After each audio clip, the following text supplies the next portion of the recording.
Le Bouncé, série de bande dessinée de François Bouc et Alexandre Jodorowsky est un western sombre où les auteurs explorent avec brio la question de la morale humaine dans un environnement sauvage et dangereux.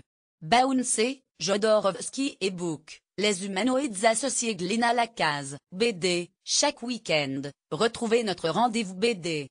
Le Figaro analyse cette semaine Bouncé, d'Alexandre Jodorowsky et François Bouc. Un western spaghetti sombre, à l'image des plus crasseux hors-la-loi de l'Ouest américain. S'il y a un genre qui réussit à réunir le 7e et 9e art, c'est bien celui du western. Classique d'Hollywood par excellence, l'aventure au Far West permet de mettre en valeur des vastes paysages, des personnages avec une belle profondeur psychologique. Les plus grands réalisateurs et acteurs se sont essayés au genre et ont marqué l'histoire du cinéma avec des plans d'une puissance inégalée. Ces mises en scène ont évidemment inspiré les auteurs d'ouvrages illustrés. Une véritable ruée vers l'encre. Le genre qui n'a jamais complètement déserté les bibliothèques revient en force cette année. Lauréat du Grand Prix d'Angoulême 1998, François Bouc occupe le devant de la scène en ce mois de mars 2018.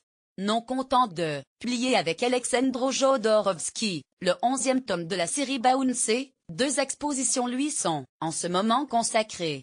Tout d'abord l'exposition Bouc, la plume et le pinceau à la galerie Bertie Braine du 2 au 31 mars 2018.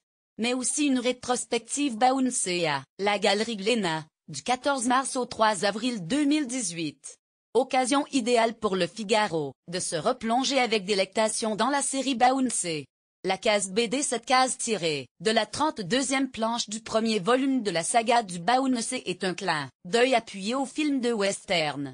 Bouc, Jodorowsky, édition Les humanoïdes associés dans cette case. Le jeune Cesse, qui vient de voir ses parents assassinés violemment devant ses yeux par son oncle Ralton et sa bande de confédérés renégats, est à la recherche du Bouncé, le videur du saloon le plus crasseux de Barrow City. En effet, son père lui avait dit que s'il lui arrivait quoi que ce soit de tragique, il pouvait s'en remettre à ce Desperado, client de l'Inferno Saloon. La scène pourrait être tirée d'un film de John Ford ou de Sam Peckinpah. Les montagnes en fond dominent le désert et évoquent Monument Valley. Un enclos qui est tout sauf un havre de paix. C'est beau. Avoir 15 ans, c'est un enfant, innocent face à la noirceur de cette ville.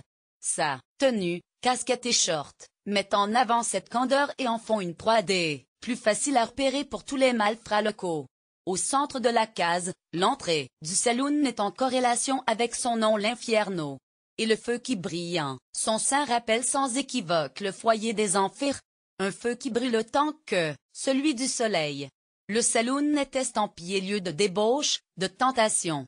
Un thème cher à François Bouc. Sur la droite, un couple s'embrasse passionnément dans la rue, un autre semble flirter sur la coursive. Devant, au pied du saloon se trouvent les déchus de la société.